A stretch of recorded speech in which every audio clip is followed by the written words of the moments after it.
ვიმსახურებთ ფორმულას 8-ზე, მე ლუკა ხაჩიძე ვარ. გამარჯობა. რეჟიმის პატიმრების გათავისუფლების მოთხოვნით დედაქალაქში ისევ მსვლელობებია. ნელ-ნელა იკრიბებიან პროტესტის ტრადიციულ ადგილზე პარლამენტის წინ, მანამდე ამ წუთებში იწყება მეგობრების მარში ფილარმონიის მიმდებარე ტერიტორიიდან. მსვლელობით ისინი საკანონმდებლო ორგანოსთან მივლენ. 9 საათზე დაიწყება სერიალ ჩემი ცოლის დაქალების მსვლელობა, რომელიც სტარტს აიღებს რესპუბლიკის მოედნიდან. ამ მსვლელობებს გიორგი კუჟინაძე გააშუქებს, რომელიც პირდაპირ ეთერში გვერდდება. ლუკა, თქვენ პირდაპირ ეთერში ხედავთ ახლა კადრს, ეს არის ფილარმონიის მიმდებარე ტერიტორია, სადაც შეიკრიბნენ მოქალაქეები მეგობრებთან ერთად. ეს არის მეგობრების მარში და ბანერიც, რომელიც არის გაშლილი, სწორედ არის ასეთი წარწერა: მეგობრების მარში, ერთად გავიმარჯვებთ. მოთხოვნები ტრადიციულად, რა თქმა უნდა, არის უცვლელი. ეს არის ხელახალი არჩევნები ახალი ადმინისტრაციის პირობებში და ყველა პატიმარის გათავისუფლება, რომელიც რუსულმა რეჟიმმა თქვენ დაიყვანა ბოლო პერიოდის საპროტესტო აქციების მიმდინარეობისას. ეს მსვლელობა რამდენიმე წუთში აიღებს უკვე სტარტს ფილარმონიიდან რუსთაველის გავლით პარლამენტის შენობისკენ, სადაც შეუერთდებიან იქ შეკრებილ მოქალაქეებს. ეს არის პროტესტის 45-ე დღე და ის, რომ საქართველოს გზა არის ნამდვილად ევროპისკენ და საქართველოს მომავალი არის ევროპული, ეს ქართველმა ხალხმა არაერთხელ დაამტკიცა და დაადასტურა და დაადასტურებს დღესაც. ეს არის პროტესტის 45-მე დღე, როგორც უკვე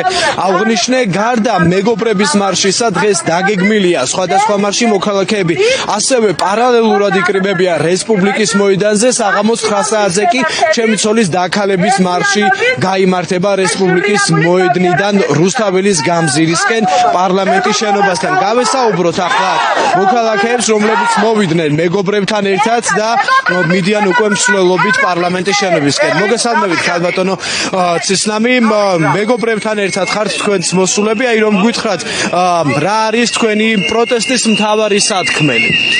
ჩემი პროტესტის მთავარი სათქმელია, მინდა რომ დღევანდელმა მთავრობამ საქართველოს კონსტიტუცია წაიკითხოს და გაიგოს, რომ საქართველოს კონსტიტუციაში წერია, რომ ჩვენ ვართ დემოკრატიული სახელმწიფო. მოусმინოს საკუთარ ხალხს, დაინიშნოს ახალი არჩევნები და ხალხის ხმა ისმოდეს. ჩვენ თავარი ოთხონა ეგ არის და მეგობრებთან ერთად სიმღერა და ცეკვაც კარგია, მაგრამ აქციაზე ყოფნა უფრო მაგარია და მიხარია, რომ უმეტესობა ემიგრანტები არიან.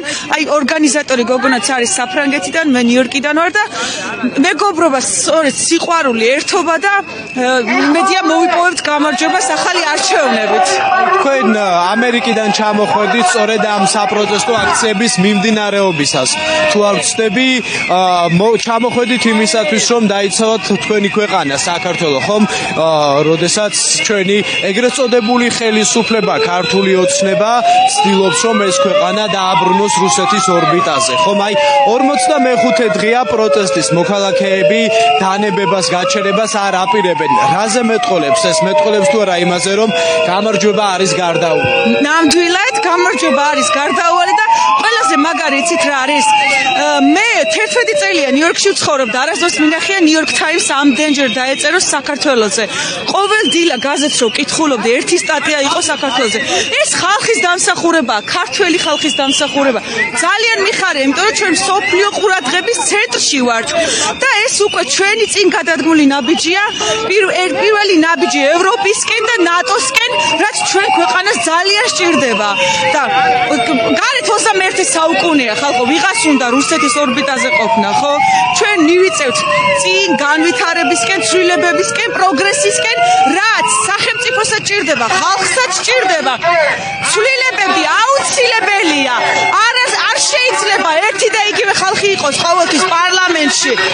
და ვიმედოვნებ, რომ ჩვენ ქვეყანას ასევე ძლიერი ოპოზიცია ეყოლება და ჩემი დიდი თხოვნა, სურვილია, რომ პოლიტიკურმა პარტიებმა ემიგრანტები ყავდეთ სიებში, პარლამენტის სიებში. ერთი წარმომადგენელი მაინც ყავდეს ემიგრანტებს, იმიტომ რომ ჩვენ ვიმსახურებთ ამას. სამწუხაროდ ამის მოსმენა ბევრს არ უნდა, მაგრამ აი მაგალითად იტალიას ყავს ემიგრანტი, ამ ნიუ-იორკიდან წარმომადგენელი, სხვადასხვა ქვეყნებიდან. ჩვენ ემიგრანტები ამას ვიმსახურებთ. სულით და გულით აქ ვართ. ნახეთ ის გოგონა საფრანგეთიდან ჩამოვიდა, მე ნიუ-იორკიდან. უამრავი ადამიანია აქ. იმიტომ რომ ჩვენი გული აქ არის, ჩვენ ქვეყანაშია. ჩვენ ბედნიერი ვერ ვიქნებით, როცა ჩვენ ქვეყანას უჭირს და იქ რო ხედავთ მე რომ კარგად ვარ, ხო? მინდა რომ შენც კარგად იყო, ჩემი ძმაც კარგად იყოს, მთელი საქართველო მაგრად იყოს და შეუძლია ჩვენ ქვეყანას განვითარება. შეგვიძლია რომ გქონდეს დიდი ინვესტიციები ამ ქვეყანაში, მაგრამ დღევანდელი არასტაბილური პოლიტიკური, ეკონომიური მდგომარეობა, ხო? ინვესტორებს ძალიან აბნევს და ამიტომ პირველ რიგში უნდა შევინარჩუნოთ სტაბილურობა და ძალიან მიხარია როცა სამოქალაქო აქტივიზმი ვითარდება. საქართველოს გაუმარჯოს წინ ევროპისკენ.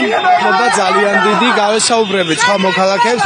მოგესალმებით თქვენ როგორც ვიცი ჩამოხვედით საფრანგეთიდან ხართ დღეს გუშინაც იყავით მათ შორის საპროტესტო აქციაზე და ყოველდღიურად აქ ხართ. რა არის ის მოტივაცია რის გამოც ჩამოხვედით საფრანგეთიდან და გახართ ყოველდღიურად რუსთაველის გამზ? მოტივაცია არის პირველ რიგში სამშობლო, ერის გადარჩენა, ის პირადული იდენტობა, რაც ყველა ქართულ ღირებულებების დასაცავად ხალხთან ერთად პირველ რიგში ხალხის მოტივაცია, ვინც ესე თავგანწირულად იბრძვის მისი ჩვენი ერთმანეთისთვის, ჩვენი სამშობლოსთვის და მეგობრობით, მეგობრულად ერთმანეთში გვერდში დგომით. მეგობრობა არის და იქნება ყოველთვის საწყისი და პედესტალი ყოველი ჯანსაღის განვითარებისთვის, საწყისი ქმედებით და დამაგვირგვინებელი ჩვენი ქვეყნის გამარჯვებისთვისაც. ჩვენი სამშობლო არის საქართველო არის მეგობრული ქვეყანა და ჩვენ ნამდვილად ვიმსახურებთ მეგობრობას იმ ევროპელ ხალხთან და ევროპასთან გაჭიმეთ რა ესე მოდი. ვისთანაც დიდი ხნის და ისტორიული მეგობრობა გვაკავშირებს, ასე რომ გაუმარჯოს მეგობრობით, ერთმანეთით და ერთმანეთის გვერდში დგომით, ევროპისკენ მეგობრულად მტკიცე შემართებული საბოლოო გამარჯვებით სულას. ძალიან დიდი გავესაუბრებით. მოგესალმებით. თქვენც ალბათ მეგობრებთან ერთად ხართ მოსული. რა არის თქვენი მთავარი სათქმე? ჩემ მთავარი სათქმელია, რომ ბოლომდე უნდა ვიბრძოლოთ. ეს არის ძალიან მნიშვნელოვანი მომენტი ახლა და ელემენტარულად ყველას მოქალაქეობრივი პასუხისმგებლობაა, რომ გამოვიდეს და საკუთარი ქვეყნისთვის თუნდაც ეს მინიმალური წვლილი შეიტანოს.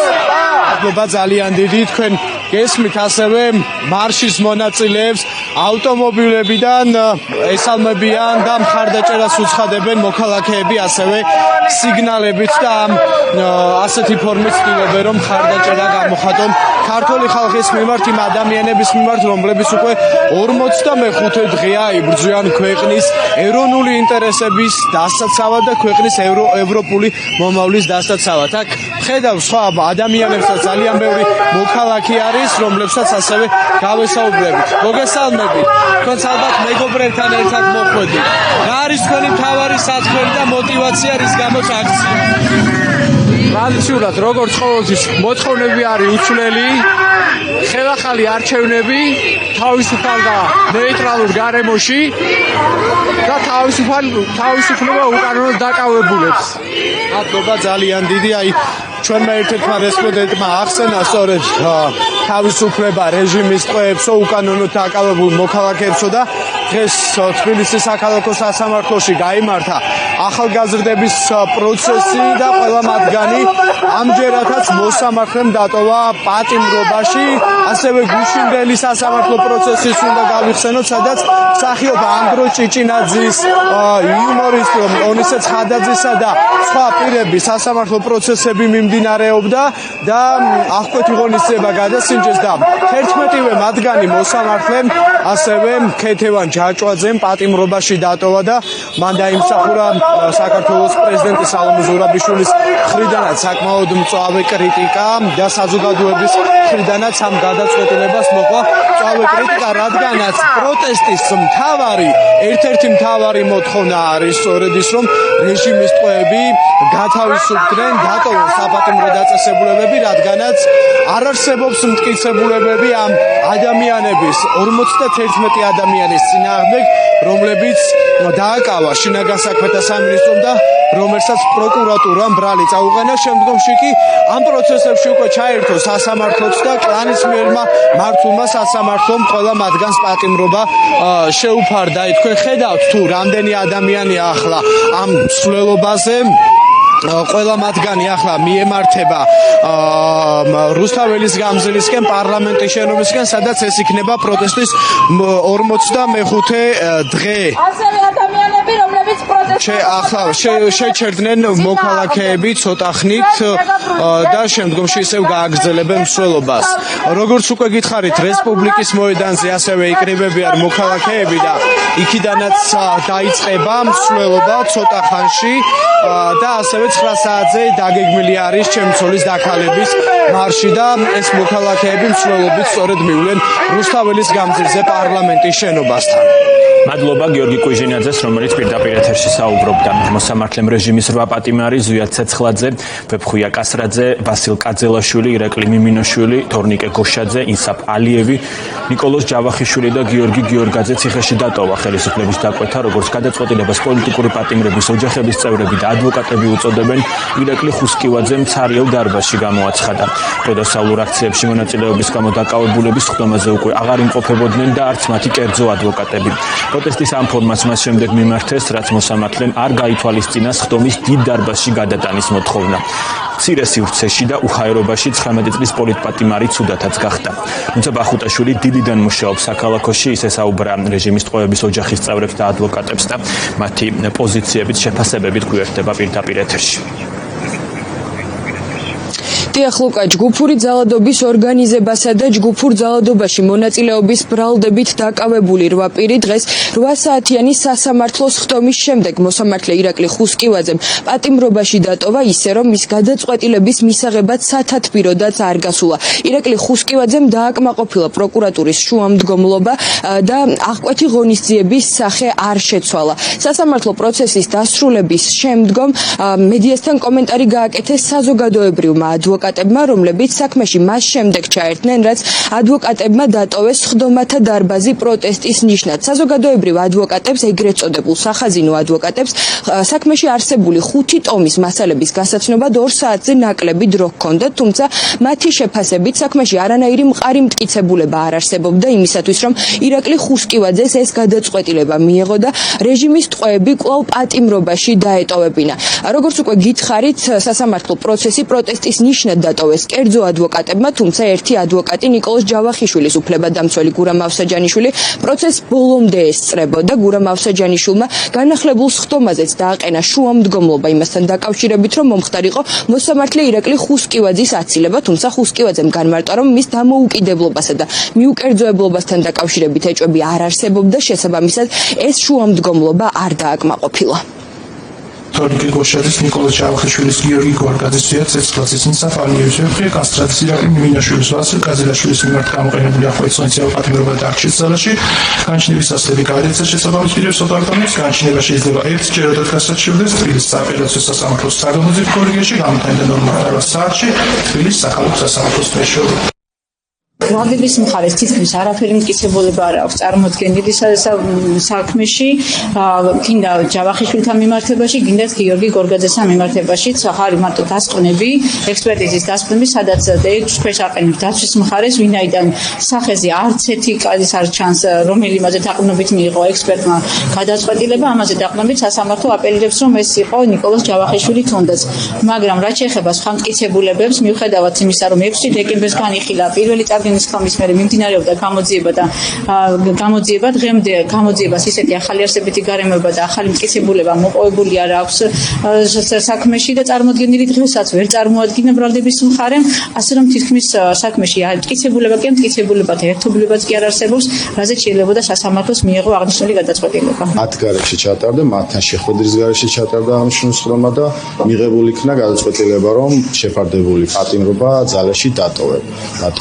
რაც მიმაჩნია, რომ არის მათი უფლებების უხეში დარღვევა, მათ პოზიციის მოსმენა აუცილებელი იყო სასამართლოს მხრიდან და დაეყო მხოლოდ და მხოლოდ ოქს, რომელიც შედგენილი იქნა საბადრებო სამსახურის მხრიდან, რომელსაც არც ერთი ბრალდებული არ აწერდა ხელს, ამიტომ მის სანდოობაც ეჭვს დგება. სახაზინო ადვოკატი ჩაერთო საქმეში, სასამართლოს მოუთხოვე მასალებს რომ აძლევდა და შესაძლებლობას შუამდგომლობა დაეყენებინა, ეჩვენებინა წარმოედგინა ორდერი თუ ჰქონდა ადვოკატს წარმოდგენილი და სასამართლოს აღნიშნული დოკუმენტი არ ჰქონდა, ასევე სასამართლოს მოუთხოვე რომ მიმართვა ადვოკატის დანიშვნასთან დაკავშირებით ასეთი დოკუმენტი თუ ჰქონდათ, ის დოკუმენტიც ვერ წარმომიდგენს. შესაბამისად, სასამართლოს მხრიდან აღნიშნული ადვოკატის ნებისმიერ შუამდგომობის განხილვა დაკმაყოფილება არის უკანონო. ასევე ბატონმა გიორგიმ, რომელიც ახლა სახაზინო ადვოკატია და იცავს, მოითხოვა, რომ მომეცით შესაძლებლობა ამ პირებს შეუხვდა იქნებ საერთოდ არ უნდა რომ დავიცვა მეო და მოსამართლემ უპასუხა, რომ მე ისინი უკვე მერვე დაწესებულებაში გავუშვი ციხეში და ეხლა უბრალოდ ფორმალურად ხდება პროცესის განხილვა. მანამ სანამ აღკვეთი ღონისძიების გადასინჯვის შესახებ გადაწყვეტილება გამოცხადდებოდა, მოსამართლე ირაკლი ხუსკივაძემ 8-ვე ბრალდებული დააბრუნა სასჯელ აღსრულების დაწესებულებაში, ისე რომ ამის შესახებ არც კერძო ადვოკატებმა და არც მათმა ოჯახის წევრებმა არაფერი იცოდნენ. ოჯახის წევრები ამის გამო პროტესტის ნიშნად სასამართლოს ხტომათა დარბაზში აღარ დაბრუნებულან, რადგან იქ ბრალდებულები აღარ იყვნენ და შესაბამისად არ დაელოდნენ პროცესის დასრულებას. ამ ყველაფერს მოჰყვა შეძახილები და ხმაური სასამართლოს ფოიეში, სადაც მანდატურის სამსახურმა და კრიმპოლის თანამშრომლებმა, რომლებიც მრავლად იყვნენ მობილიზებულები მთელი დღის განმავლობაში, ძალის გამოყენებით დაატოვებინეს სასამართლოს შენობა დაკავებულთა ოჯახის წევრებსა და ახლობლებს. ოჯახის წევრებისთვის და ახლობლებისთვის ეს გადაწყვეტილება უკვე ნათელი იყო, სანამ სხდომა დამთავრდებოდა. იქიდან გამომდინარე, რომ გუშინ მოსამართლე ქეთევან ჯაჭვაძე მსგავსი შინაარსის საქმეზე უკვე იმსჯელა და მიიღო გადაწყვეტილება, რომ მსახიობი ანდრო ჭიჭინაძე, იუმორისტი ონისე ცხადაძე და კიდევ სხვა პირები ასევე პატიმრობაში დაეტოვებინა. არ გვიშვებდნენ სასამართლოს დარბაზში და იყო პროტესტი, გამოხატვა მშვიდობიანი. მე უცებ გაიცა ბრძანება, რომ გავეყვანეთ სასამართლოს შენობიდან და გავყავდით ხელისკვრით, ძალადობით და აი რა ვიცი, როგორც მათი სახლი ისე იქცევიან და ისე აქვს მორგებული სასამართლოს შენობა. ბრალდებულების ახლობლებმა უარი უთქვით სასამართლო დარბაზში ცირკის სანახავად შესვლაზე, ვინაიდან იქ არიან ადამიანები, სახაზინო ადვოკატები, რომლებსაც არ გააჩნიათ ორდერი და ისინი არ არიან არანაირი ლეგიტიმური წარმომადგენლები ჩვენი მეგობრებისა და რეჟიმის ტყვეებისა. ამავდროულად თვითონ დარბაზთან იდგა უფორმო ადამიანები, რომლებსაც ამბობდნენ, რომ თანამშრომლები იყვნენ, ისინი ფანჯრიდან უყურებდნენ ვინ და როგორ შედიოდა და გამოდიოდა. როდესაც ამაზე პრეტენზია გამოვთქვით, რომ ფანჯრიდან გაინტერესებდა ხუსკივაძე მოენა მიბრძანდა თუ არა ცირკის ჩასატარებლად, ჩვენ არ შეგვიშვეს. განწყეს ამ შემთხვევაში ჩვენი შეძლო იწოვა და გამოთხევა. მოიყვანეს ორი სახაზინო ადვოკატი, ისე რომ ბრალდებულებს არ კითხეს სურდათ თუ არა მოცემულ ადვოკატებს განეხორციელებინათ დაცვა მოცემული ბრალდებულების. ორდერები არ ქონდათ, გარდა ამისა საქმის მასალებს არ იცნობენ, რაღაც ნახევარი საათი დრო მისცა მოსამართლემ რამოდენიმე ტომი მასალებს რო გაცნობოდა. მით უმეტეს რომ ორდერის გარეშე იყვნენ მოსული. ამით იმის თქმა მინდა, რომ დღეს არანაირი სასამართლო ფაქტობრივად არ ჩატარებულა. ძალიან მინდა გულით და სულით მინდა, რომ ბიძინა ივანიშვილის სახე ვიხილო აი ამ შენობაში, აი ამ მონებისგან დაცული რა, აი ამ მონებისგან. რომ თავიანთი თვითონ დაესწრონ ბიძინა ივანიშვილის სასამართლო პროცესს. ესენი არიან სულ ყველა მონები, ბიძინას მონები და დავიღუპეთ საერთოდ ასე ვფიქრობ. თუ ის კაცი კიდე დარჩება ქვეყანაში, ხო? აი ჩავთვალოთ, რომ საქართველოს აღარ არსებობს. დღეს სასამართლოს ხტომის პარალელურად მთელი დღის განმავლობაში თბილისის საქალაქო სასამართლოს ეზოში შეკრებილები იყვნენ მოქალაქეები, რომლებიც აქ მოვიდნენ იმისათვის, რომ რეჟიმის უკანონო ტყვეებისთვის სოლიდარობა და მხარდაჭერა გამოეცხადებინათ. ბრალდება 8-დან 3 უკანონო ტყვეს ედავება ჯგუფური ძალადობის ორგანიზებას, რაც ითვალისწინებს 6-დან 9 წლამდე პატიმრობას, ხოლო დარჩენილ 5 ჯგუფურ ძალადობაში მონაწილეობას, რაც 4-დან 6 წლამდე თავისუფლების აღკვეთას ითვალისწინებს.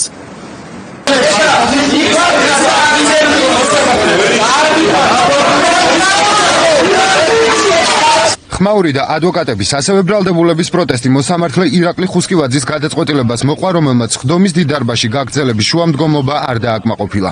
მიუხედავად იმის, რომ ერთ-ერთი დაკავებული ირაკლი მიმინოშვილი უჟანგბადობის გამო შეუძლოდ გახდა და ადგილზე სასწრაფო სამედიცინო დახმარება დაჭირდა. ფიზიკურად შეუძლებელია. შექმნილი უჰაერობის გამო ადამიანები ცუდად ხდებიან, სასწრაფო დახმარების გამოძახება საჭირო ხდება და აი ეს თუ რამე აჭიანურებს პროცესს, ეს აჭიანურებს. ეს არის სასწრაფო დახმარების დასკვნა. ოფიციალური ოქმი, რომ დაკავებულის ჯანმრთელობის მდგომარეობა ჟანგბადის ნაკლებობის შედეგია, თუმცა მოსამართლე ირწმუნება, რომ სიტყვა უჟანგბადობა არსაც წერია. გადავარდეთ, რომ უხაერობას უკავშირდება ბრალდებული სულად გახდომა. დიახ. რატომ აპირებთ არასწორად? ჩვენი ჯანმრთელობა არ გაინტერესება. ჩვენ ადვოკატებს საინტერესო. არადა მცირე დარბაზში უხაერობის გამო პროცესზე 15 წუთიანი ტექნიკური შესვენება თავად გამოაცხადა.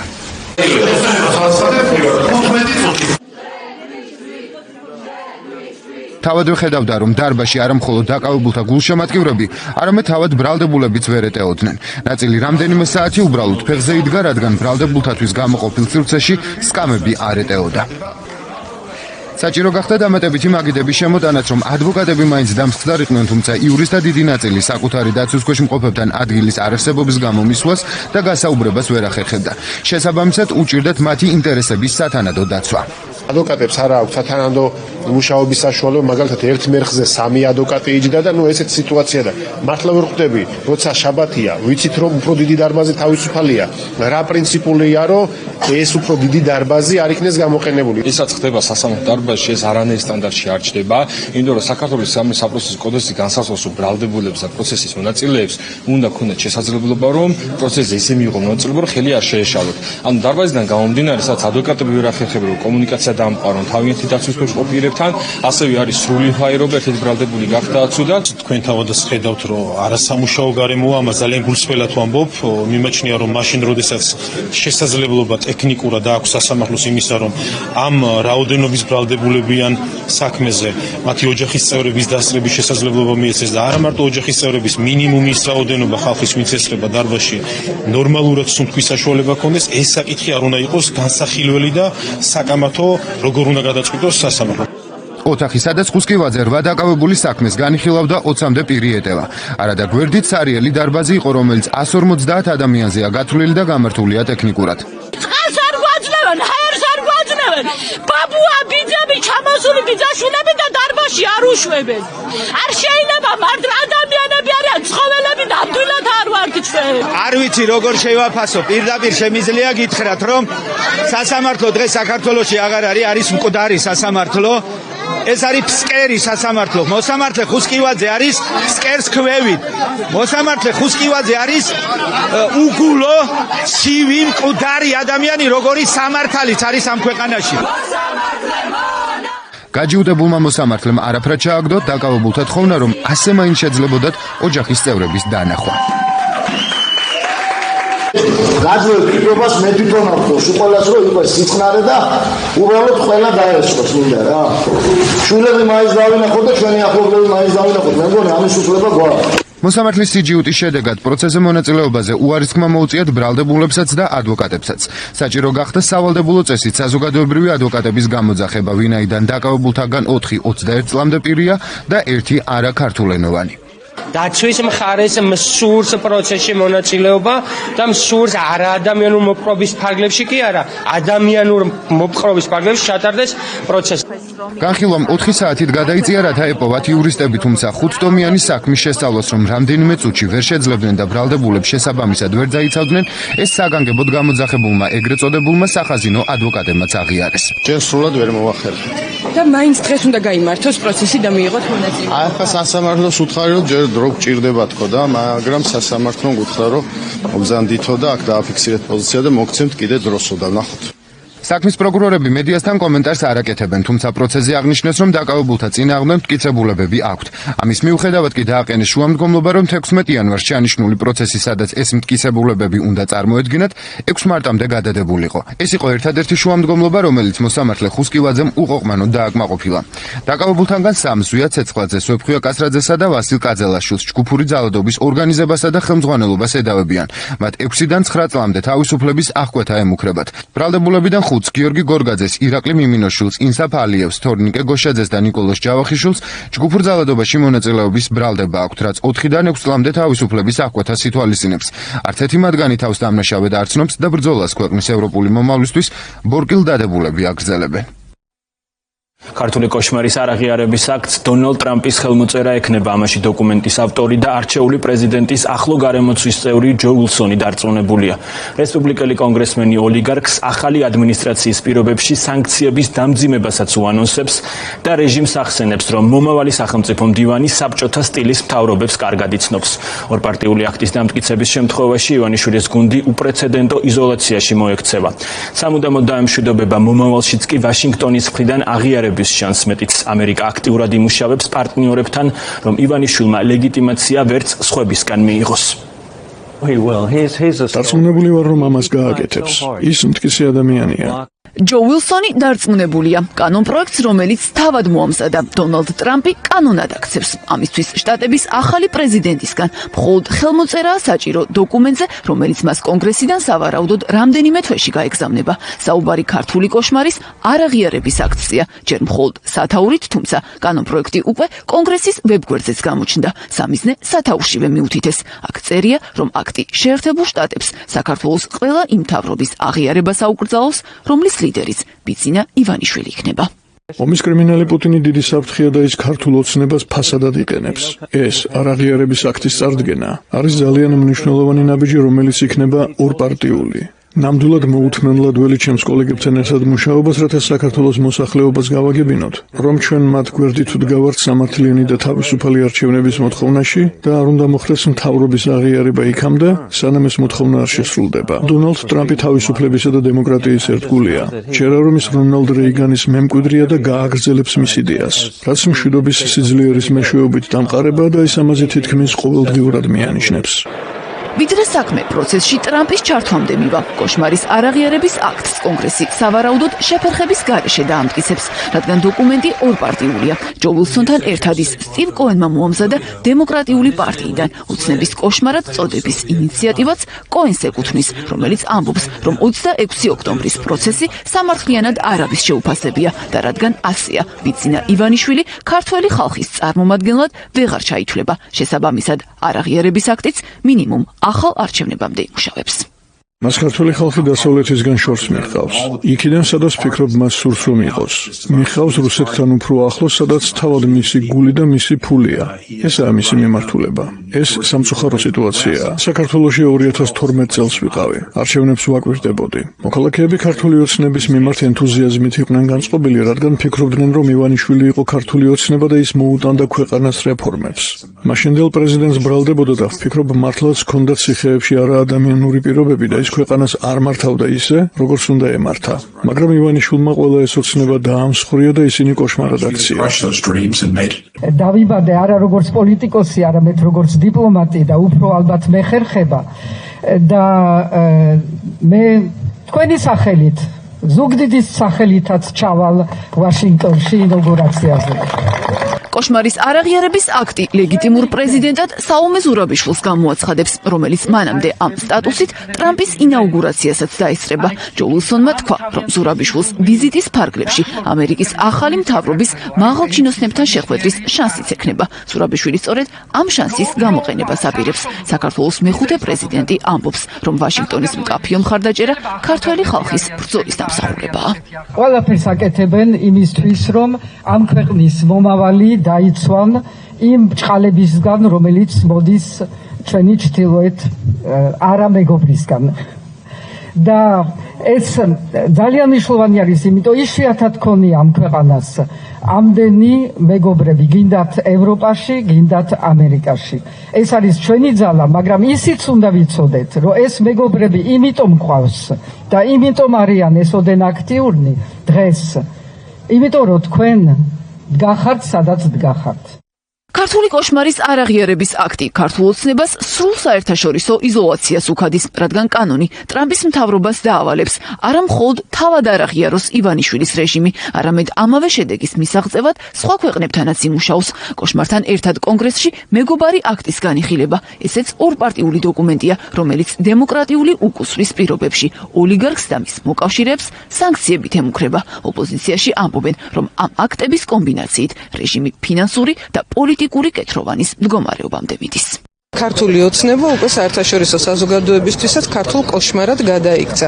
ქართული საზოგადოებისთვის უკვე დიდი ხანია ქართულ კოშმარად არის ეს ყველაფერი გადაქცეული და ჩვენ აწი უნდა ველოდოთ მხოლოდ და მხოლოდ გამკაცრებას და გაუარესებას ამ ვითარებისას. არ აღიარების ქართული კოშმარის არ აღიარების კანონის დაინიცირება ნიშნავს იმას, რომ საკანონმდებლო დონეზე სავალდებულო ხდება, რომ ამ ხელისუფლების არაკანონიერი ხელისუფლების წარმომადგენლებთან ყველა ტიპის ურთიერთობა იკრძალება. არაღიარების რეჟიმი ეს ნიშნავს ერთის მხრივ ქართული ოცნების რეჟიმის პოლიტიკურ იზოლაციას, ისინი იქნებიან და უკვე არიან პოლიტიკური კეთროვნები მსოფლიოსთვის და მეორეს მხრივ ეს ნიშნავს ეკონომიკურ იზოლაციასაც, ეს ნიშნავს რომ არაღიარებული, სანქცირებული რეჟიმის პირობებში არც ერთი მსხვილი თუ საშუალო ინვესტორი არ შემოვა საქართველოში, არც ერთი ინვესტიცია, არც ერთი დოლარი თუ ევრო არ ჩაიდება საქართველოს ეკონომიკაში. ეს ნიშნავს, რომ ძალიან სწრაფად უნდა მოხდეს რეჟიმის მოშორება. წინააღმდეგ შემთხვევაში მეტი ქართველი გაყალიბდება, მეტი სამუშაო ადგილი დაიკარგება, მეტი ქართველი წავა ამ ქვეყნიდან. ამერიკელი კანონმდებლები საკმარისად არც მხოლოდ საკანონმდებლო მუშაობას მიიჩნევენ და გააქტიურებას სახელმწიფო დეპარტამენტის განაწილებდებიან, ვიდრე აქ საკუთარ ადგილს დაიკავებს, ანუ სახელმწიფო მდივნად მუშაობას შეუდგება. მარკო რუბიოს მაგიდაზე სწორედ კონგრესმენების მიმართვა დახვდება და ასანქციროს ივანიშვილის რეჟიმის მაცოცხლებელთა ქსელი, ოჯახი, მხარდამჭერი ბიზნესმენები, პარტიის ლიდერები და სასამართლო კლანის წარმომადგენლები. ულსონი ოცნებას ეუბნება, რომ ტრამპის მსგავსად მას არც მარკო რუბიოს იმედი უნდა ჰქონდეს. ვფიქრობ, სანქციები ძალაში დარჩება და კიდევ უფრო გაძლიერდება, ისე როგორც ეს ირანის შემთხვევაშია, მაქსიმალური წნეხი. ჯერა რომ სანქციები გაიზრდება, მნიშვნელოვანია რომ ბევრი სხვაც გავითვალისწინოთ. მაგალითად, ახალი სახელმწიფო მდივანი მარკო რუბიო. მარკო რუბიო და მისი ოჯახი კუბიდან საბჭოთა იმპერიას გაეხსნენ. გვეყოლება სახელმწიფო მდივანი, რომელიც კარგად იცნობს და რომელსაც კარგად ესმის საბჭოთა სტილის მთავრობა, რომელიც ახლა ჰავანაშია. მან კარგად იცის რა არის თავისუფლება და დემოკრატია. ის ამის ნამდვილი ჩემპიონია. საქართველოს წინსვლასა და თავისუფლებას ვუსურვებ. Well, thank you very much. And progress and freedom for Georgia. God bless.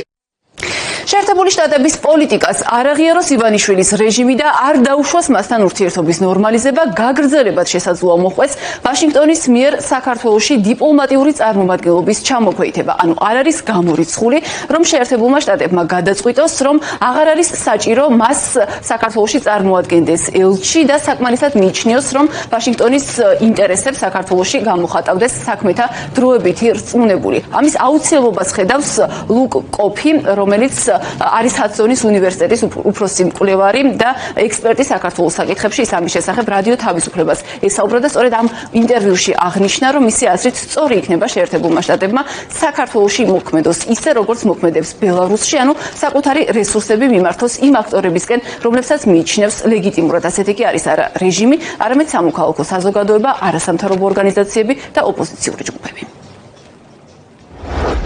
ჩემი აზრით, უნდა ჩამოვაქვეითოთ ჩვენი დიპლომატიური წარმომადგენლობა საქართველოში და ვფიქრობ, იქ საქმეთა დროებითი რწმუნებული უნდა ვყავდეს ელჩის ნაცვლად. რადგან უკვე დიდი ხანია ქართული ოცნება ღიად აკრიტიკებს ამერიკის ელჩებს და ამას არანაირი პასუხი არ მოჰყოლია ჩვენი მხრიდან. თუ საქმე იქამდე მივა, რომ ჩვენ ქართულ ოცნებას ლეგიტიმურ მთავრობად არ ვცნობთ, ეს ნიშნავს, რომ ამერიკის ყურადღება, ფოკუსი და რესურსები უნდა იყოს მიმართული მათკენ, ვისაც ლეგიტიმურად მივიჩნევთ. ეს კი ქართველი ხალხია. მსგავსი სიტუაცია უკვე გვინახავს ბელარუსში, სადაც ამერიკის შეერთებული შტატების ძალისხმევა და რესურსები იხარჯება სამოქალაქო საზოგადოებაზე, არასამთავრობო ორგანიზაციებსა და ლეგიტიმურ პოლიტიკურ ოპოზიციურ ჯგუფებზე.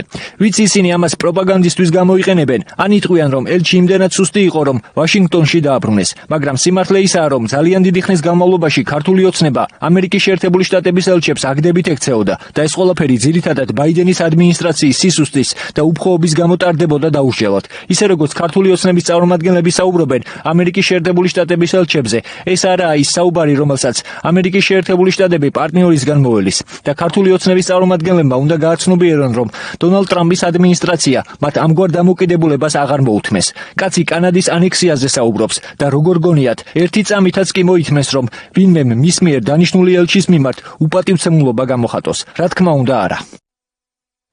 გაიწვევს თუ არა ელჩს საქართველოდან და საკმარისად მიიჩნევს თუ არა შეერთებული შტატები იმას, რომ მის ინტერესს ჩვენს ქვეყანაში გამოხატავდეს მხოლოდ საქმეთა დროებითი რწმუნებული. სავარაუდოდ შესაბამისი გადაწყვეტილების მიღება ასევე დაკავშირებული იქნება ქართული კოშმარის არაღიარების იმ ინიციატივასთან, რომელიც როგორც უკვე აღინიშნა, კონგრესში რეგისტრირებულია და მისი განხილვა უმოკლეს ვადაში დაიწყება. მადლობა სალომე ლაბაძე საუბრობდა ფორმულას პირდაპირ ეთერში, რაც საქართველოში ხდება ტრაგედია, ციტატა თეთრი სახლის ეროვნული უშიშროების საბჭოს ევროპის მიმართულების ხელმძღვანელს მაიკ კარპენტერს ეკუთვნის. Cypher Brief-თან ექსკლუზიურ ინტერვიუში მან ქვეყნის რუსეთისკენ, ჩინეთისკენ, ირანისკენ და სხვა ავტორიტარული ძალებისკენ წაყვანის მთავარ არქიტექტორად ივანიშვილი დაასახელა. როგორია განწყობები ვაშინგტონში, რას უნდა ველოდოთ ახალი ადმინისტრაციისგან, საუბარს ვიწყებთ Cypher Brief-ის უფროს საერთაშორისო კორესპონდენტთან ია მეურმიშვილთან, რომელმაც ინტერვიუ ჩაწერა მაიკ კარპენტერთან. მოგესალმებით, მადლობა რომ გამონახეთ დრო და უპასუხებთ ჩვენს კითხვებს. მოვისმინოთ ნაწყვეტი თქვენი ინტერვიუდან და შემდგომ დავიწყოთ საუბარი.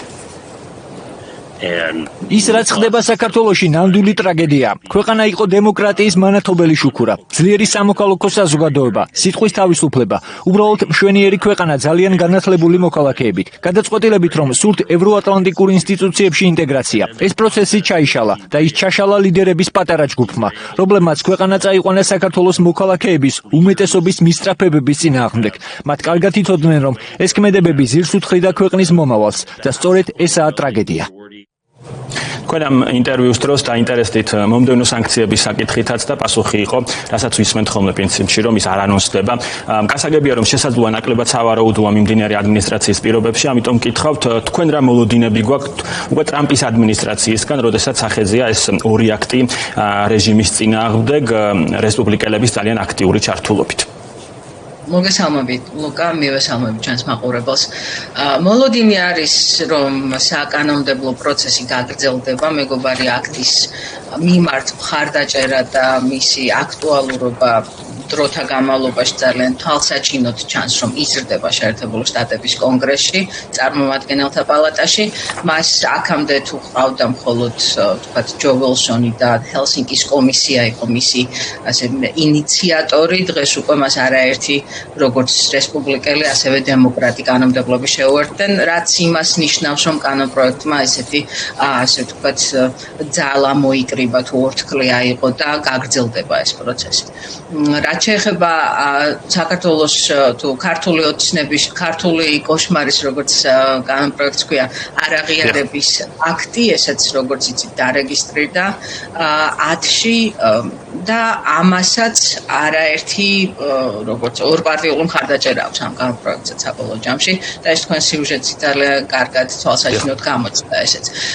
ამ აქტის დამტკიცების შემთხვევაში სიტუაცია სხვანაირად შეიცვლება ბევრი რამ და ის რომ თქვა სავარაუდოდ ურთიერთობები ჩამოქვეითდება და გახდება მხოლოდ რაღაცა ტექნოკრატიული ფორმის გამორიცხული ნამდვილად არ არის.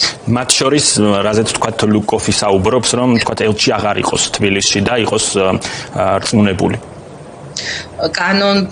კანონის მიღების შემთხვევაში უბრალოდ ძალიან ლოგიკური დასკვნა იქნება, რომ თუ არ აღიარებ მთავრობას, მაშინ ალბათ ელჩისაც ვერ გაგზავნი ქვეყანაში. თუმცა ამ ეტაპზე მე არ მაქვს ყოველ შემთხვევაში ინფორმაცია, რომ საქართველოში ახლა რობინ დანიკენი ელჩი რომელიც არის, რომ ის არ იქნება, თქვათ, სანამ რაღაცა სხვა გადაწყვეტილება არ იქნება მიღებული, თუ იქნება ეს გადაწყვეტილება. თქვენ ახსენეთ სულ სხვა მოცემულობა დადგებაო, რა მოცემულობაზე არის საუბარი? თუ ეს კანონპროექტი იქცა რეალურად კანონად, მართველი გუნდი სულ საუბრობს, რომ აი ტრამპის ადმინისტრაციის პირობებში გადაიტვირთება ეს მოცემულობა, რომელიც დღეს არის.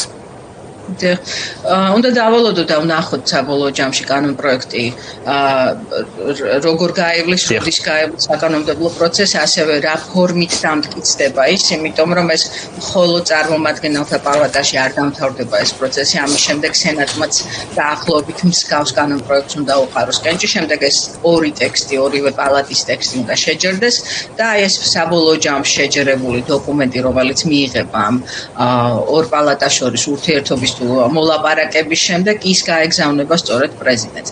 ანუ ეს საკმაოდ ხანგრძლივი პროცესია და უნდა დავალოდოთ და ვნახოთ, თუმცა ძალიან სიმბოლურია, რა თქმა უნდა, ქვეყანა, რომელიც სულ რაღაც 2 წლის წინ შეერთებული შტატების ჯარისკაცებთან ერთად იბრძოდა, თქვათ, რა ვიცი, საერთაშორისო უსაფრთხოების მისიების ფარგლებში, დღეს არა მხოლოდ აღარ აქვს ურთიერთო ამ დონის ურთიერთობა, არამედ ის სტრატეგიული პარტნიორობა, რომელსაც 16 წლის წინ მოაწერა საქართველოს შეერთებულ შტატებთან, ის დღეს გაუქმებულია. უნდა ცოტა რთულია ესე პროგნოზების გაკეთება, გამომდინარე იქიდან, რომ მხოლოდ ახლა დაიწყო საკანონმდებლო როგორც პროცესი, ასევე კონგრესის სესია სულ თუ ახალი მოწვევის კონგრესმა ის სულ რაღაც რამდენიმე ერთი კვირის წინ დაიწყო მოქმედება. ის რომ ოცნებიდან არავინ არ დაპატიჟეს ინაუგურაციაზე, ესეც უნდა აღვიქვათ გარკვეულ სიგნალად. სავარაუდოდ, თუმცა არ არის ეს ინაუგურაციაზე ყველას არ ეპატიჟებიან, ეს არ არის რაღაც ისეთი მიღებული პრაქტიკა, რომ ყველა სახელმწიფოს და ყველა ქვეყნის წარმომადგენელი იყოს იქ. მაგრამ ოცნება ალბათ ყველაფერს გააკეთებდა, რომ ყოფილიყო რომელიმე წარმომადგენელი ამ ღონისძიებაზე. და ეს ასევე არ არის ინაუგურაციაზე ბილეთები არ იყიდება, ესე არ არის მოცემულობა, რომ შეიძლება გადაექნება და ეს არ არის ეს რაღაცა კომერციული. და ტრამპთან ურთიერთობის დაალაგებაზე, ასე ვთქვათ, ბრწყალებში ძალიან შეიძლება ითქვას არაინფორმირებულია ის, რომ 20 იანვრიდან უკვე რაღაცა ახალ ფურცელზე დაიწყება ამერიკა-საქართველოს ურთიერთობა, გამომდინარე იქიდან, რომ აი ლუკოფიმაც თქვა საკუთარ ინტერვიუში, რომ ადამიანს კანადის ანექსია უნდა და წარმოიდგინეთ როგორი პრიორიტეტები ექნება ჯერმას. მეორე ის, რომ კანადასთან და გრენლანდიასთან ერთად ისაუბრებს ასევე პანამის არხზე. პანამის არხზე ძალიან მნიშვნელოვანია ჩვენს კონტექსტში საუბარი. გამომდინარე იქიდან, რომ ის ფიქრობს, რომ პანამის არხი ამერიკამ უნდა დაიბრუნოს იმის გამო, რომ ასე წვდომა აქვს ჩინეთს, იმის გამო, რომ ჩინეთი ცდილობს პანამის არხის კონტროლს. ანუ ჩინეთი არის შეერთებული შტატების და მით უმეტეს დონალდ ტრამპისთვის ერთ-ერთი ყველაზე ესეთი დიდი გამოწვევა, რომელიც იქნება მისი ადმინისტრაციისთვის ესეთი გამყოლი ზოლი. და საქართველოს როგორ მიესადაგება ახლა ეს საქართველოს ანაკლიის პორტის ჩინური კომპანიისთვის, ჩინეთის კომუნისტურ პარტიასთან დაკავშირებული კომპანიისთვის 59%-ის გადაცემით, ჩინეთს ფაქტობრივად უხსნის შავ ზღვას. ჩინეთი აქამდე შავ ზღვაში არ ყოფილა, მას პორტი არ აქვს. აი ამ პორტის აშენების შემთხვევაში კი ჩინეთს ეს ექნება და აი ამ გლობალური თემების გათვალისწინებით და ჩინეთის ფაქტორის გათვალისწინებით ახლა ირანზე და სხვა ქვეყნებზე რომ არაფერი ვთქვათ, მე ვერ ვხედავ იმ სცენარს, რომელიც ესე მარტივად ერთი ხელის მოსმით შესაძლებელს გახდის ამერიკა-საქართველოს ურთიერთობების გაუმჯობესებას. აი ზოგადად რომ ვინ წარმართავს თქვენი შეფასებით, ანალიზით საქართველოსთან დაკავშირებულ აი ამ პროცესებს. ეს მაინც იყო სახელმწიფო დეპარტამენტი ამ ადმინისტრაციის პირობებში ასე დარჩება, ზოგადად ასეთია პრაქტიკა. დიახ, რა თქმა უნდა, ასე დარჩება საგარეო პოლიტიკას ძირითად მიმართულებებს, რა თქმა უნდა, წყვეტს თავად პრეზიდენტი და ეს პრეზიდენტ ტრამპის შემთხვევაში ალბათ უფრო მეტად გამოკვეთილად იქნება, გამომდინარე იქიდან, რომ ის პერსონალურად იქნება ჩართული არაერთ პროცესში, კიდევ ერთხელ ჩინეთთან, რუსეთთან, ახლო აღმოსავლეთში, ირანთან ურთიერთობებში. თუმცა მე არ ვხედავ ვერ ვიტყვი იმას, რომ ვერ წარმომიდგენია ის, რომ უშუალოდ საქართველოს თემატიკით თავად პრეზიდენტი ტრამპი დაინტერესდეს. შესაბამისად, ძალიან ბევრი რამ, რაც უკვე მოქმედებაშია მოსული, გაგრძელდება ისევ იმ პროცესებით და ისევ იმ მექანიზმებით, რაც აქამდე იყო და რაც არის ჩვეულებრივად შეერთებული შტატების პოლიტიკის წარმოების და აღსრულების პროცესი. ეს არის, რა თქმა უნდა, სახელმწიფო დეპარტამენტი, ეს იქნება, რა თქმა უნდა, თავდაცვის დეპარტამენტი, ზოგ შემთხვევაში შეიძლება იყოს ხაზინა, რა ვიცი, უამრავი სხვადასხვა სამინისტროები, ასე რომ ვთქვათ, რომლებსაც აქვს ძალიან გამოკვეთილი მიზანი და ასევე არ უნდა დაგვაუწყდეს ის, რომ ის ყველაფერი, რასაც ნებისმიერი ეს სააგენტო იქნება, ეს თუ სამინისტრო თუ როგორც დეპარტამენტი, როგორც შეერთებულ შტატებში ქვიათ ამ სამინისტროებს. ყველაფერი იქნება მიმართული იმისკენ, რომ შეერთებულმა შტატებმა დაიცვას და გაიმყაროს საკუთარი ინტერესები, როგორც ადგილობრივად შეერთებულ შტატებში, ასევე ქვეყნის გარეთ. როდის შეიძლება დავინახოთ ამ ურთიერთობის გარკვეული კონტურები? გასაგებია, რომ ეს არ იქნება, თქვათ, 20-ში, როგორც ამას, თქვათ, აქ მმართველი გუნდის ლიდერები საუბრობენ თბილისში. რთული სათქმელია, ალბათ რამდენიმე, როგორც წესი 100 დღე მოინიშნება ხოლმე, თუ 100 დღე ასეთ 3 თვე დაახლოებით, იმისთვის რომ ადმინისტრაციამ პირველი დიდი ნაბიჯები გადადგას ხოლმე და ასევე მიზნად დასახვაც ძალიან ხშირად ხდება ხოლმე, აი 100 დღეში რაღაცას გავაკეთებ. მსგავსი შემთხვევა მაგალითად უკრაინასთან დაკავშირებით, როდესაც შეერთებული შტატების პრეზიდენტ ტრამპის მიერ დანიშნული წარმომადგენელი, სპეციალური წარმომადგენელი უკრაინასა და რუსეთში, გენერალი კიტ ელოგი ამბობს, რომ შეერთებული შტატები 100 დღის განმავლობაში უკრაინაში ომს დაამთავრებს. რა ფორმით იქნება ეს, რას ნიშნავს ომის დამთავრება, ამ ეტაპზე უცნობია. სავარაუდოდ აი ეს გამოიკვეთება უკვე პირველი 3 თვის განმავლობაში და მე ასევე ძალიან ღრმად ვარ დარწმუნებული, რომ უკრაინაში მიმდინარე პროცესებთან რაღაცა ფორმით საქართველოს თემატიკაც იქნება განხილული, იმ მხრივ რომ ყოველ შემთხვევაში საქართველოს გადმოსახედიდან უკრაინის გამარჯვებით და უკრაინაში მშვიდობის და სამართლიანი მშვიდობის მიღწევის შემთხვევაში ფიქრობ, რომ საქართველოშიც ძალიან ბევრი ისეთი თემა მოიხსნება, რომლებზეც ახლა ძალიან ხშირად საუბრობს ხოლმე ქართული ოცნება. ძალიან დიდი მადლობა საინტერესო ანალიზისთვის. იამე ურმიშვილი, Cypher Brief-ის უფროსი საერთაშორისო კორესპონდენტი პასუხობდა ჩვენს კითხვებს. აქამდე უპრეცედენტო დარტყმა რუსეთის ენერგოსექტორზე ვაშინგტონმა მიზანში კრემლის ეგრეთ წოდებული ჩრდილოვანი ფლოტი. ნავთობის ტანკერები ამოიღო. ამერიკამ სანქციები დაუწესა მათ მფლობელ კომპანიებს და მენეჯმენტის წარმომადგენლებს. ყველაზე მასშტაბურმა ნაბიჯმა რუსეთის ნავთობის ექსპორტი მნიშვნელოვნად უნდა დააზიანოს. ექსპერტები ვარაუდობენ, რომ ეს შესაძლოა ერთ-ერთი ყველაზე სერიოზული ნაბიჯი აღმოჩნდეს უკრაინაში ომის დაწყების დღიდან. ეგრეთ წოდებული ჩრდილოვანი ფლოტის 180-ზე მეტ გემს რუსეთი ნავთობთან დაკავშირებით არსებული სანქციების თავის არიდებისთვის იყენებდა.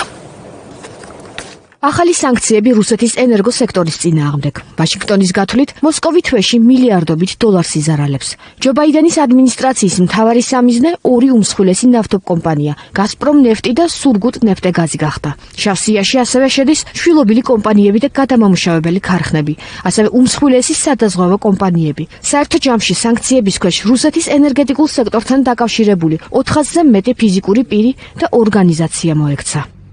სანქციებს ექნება მნიშვნელოვანი გავლენა რუსული ეკონომიკის ზრდაზე და პუტინისთვის მისი ომების წარმოებას გაართულებს. ხანგრძლივი საუბარი მქონდა ზელენსკისთან და ვფიქრობ, რომ მანამ სანამ ჩვენ გავაგრძელებთ დასავლეთ ევროპის გაერთიანებას უკრაინის გარშემო, არსებობს რეალური შანსი, რომ უკრაინელებმა გაიმარჯვონ, რადგან რუსეთისთვის ფასი წარმოუდგენლად მაღალია. პუტინი ახლა ცუდ ფორმაშია და მნიშვნელოვანია მას ამოსუნთქვის შესაძლებლობა არ ჰქონდეს, რათა იმ საშინელებების კეთება ვერ გააგრძელოს, რასაც ახლა აკეთებს. მას აქვს საკუთარ სახლში მნიშვნელოვანი ეკონომიკური, ასევე პოლიტიკური პრობლემები. ასე რომ, მე გადავწყვიტე გავაკეთო ყველაფერი, რაც შემიძლია, რომ უკრაინას ყველა შესაძლო უპირატესობა ჰქონდეს.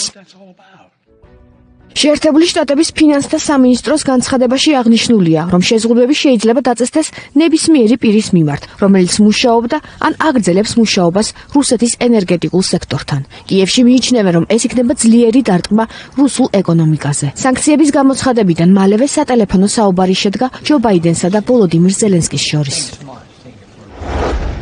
ეს ზომები მნიშვნელოვნად ძირს უთხრის რუსული სამხედრო მანქანის ფინანსურ საფუძველს, რადგან ისინი არ ხვევენ მოწოდების ჯაჭვს. განსაკუთრებით მნიშვნელოვანია ისეთ კამპანიაზე ზეწოლა, როგორიცაა სურგუტ ნაფტოგაზი, რომელიც პირადად პუტინის მთავარი ფინანსური საფულია. ასეთი ქმედებები აგზავნის მკაფიო სიგნალს. დამნაშავეებმა უნდა გადაიხადონ თავიანთი დანაშაულის ფასი, რაც უფრო ნაკლები შემოსავალს მიიღებს რუსეთი ნავთობიდან და სხვა ენერგორესურსებიდან, მით უფრო სწრაფად აღდგება მშვიდობა. შეერთებული შტატების შემდეგ რუსული ნავთობის გიგანტების წინააღმდეგ პირდაპირი სანქციები დააწესა დიდმა ბრიტანეთმაც. ლონდონში განაცხადეს, რომ ნავთობის გაყიდვიდან მიღებული შემოსავლები სასიცოცხლოდ მნიშვნელოვანია რუსეთის სამხედრო ეკონომიკისთვის. ნავთობიდან მიღებული შემოსავალი პუტინის ომის ეკონომიკის სასიცოცხლო წყაროა. ჩვენ არ დაუშვებთ, რომ ნავთობის შემოსავალმა საფრთხე შეუქმნას უკრაინელების სიცოცხლეს და არც რუსეთს მივცემთ უფლებას განაგრძოს თავისი ხაზინის შევსება და კვლავ საფრთხე შეუქმნას ჩვენს კოლექტიურ უსაფრთხოებას. რუსული ნავთობკომპანიების წინააღმდეგ მიმართული ქმედებები გაანადგურებს რუსეთის საომარ ბიუჯეტს და ყოველი რუბლი, რომელსაც პუტინს ხელიდან გამოვაცლით, დაეხმარება უკრაინელების სიცოცხლის გადარჩენას. შეერთებული შტატების შავ სიაში მოხვდა ასევე კომპანიები, რომლებიც რუსეთის ეგრეთ წოდებულ ჩრდილოვანი ფლოტის ფუნქციონირებას და რუსული ნავთობის ვაჭრობას უკვე არსებული სანქციების გვერდის ავლით უზრუნველყოფდნენ. შეზღუდვები ასევე შეეხო გადამზიდავ კომპანიებს და საერთო ჯამში 193 ხომალდს და მათთან დაკავშირებულ ინფრასტრუქტურას, ქვეკონტრაქტორებს და მიმწოდებლებს. რუსეთის ჩრდილოვან ფლოტთან გამკლავების გზის მოძებნას გეგმავს ევროკავშირიც. გერმანიის საგარეო საქმეთა მინისტრმა თქვა, რომ რუსული დაჟანგული ტანკერები ევროკავშირისთვის საფრთხეს წარმოადგენს. ანალენა ბერბოკმა განცხადება მას შემდეგ გააკეთა, რაც 100 ტონა ნავთობით დატვირთული გემი ბალტიის ზღვაში წყობიდან გამოვიდა.